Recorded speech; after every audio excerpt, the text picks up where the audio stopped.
Chief Minister Conrad K. Sangma yesterday clarified that it is not due to the lack of zeal, but Meghalaya and Assam are treading cautiously with the second phase of the interstate boundary solving talks due to the sensitive nature of the areas that are involved.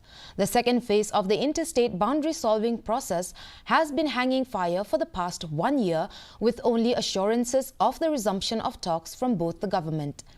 He also indicated that a meeting between the two governments is likely to take place in October, although specific dates have not yet been confirmed. The Chief Minister assured that the government is working diligently to navigate these challenges and move the process forward. And therefore, and it's very sensitive. And hence, whatever we do and however we move forward in things, we need to be very careful. So that's the reason why in the first phase, we looked at the, I shouldn't say low-hanging fruits, but the areas which we found were slightly more solvable in nature.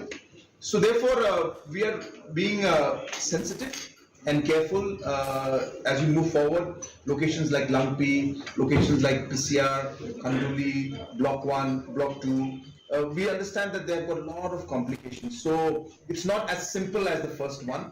And therefore, though our desire and our intention is as firm as before, but because of the sensitivity of the situation and locations,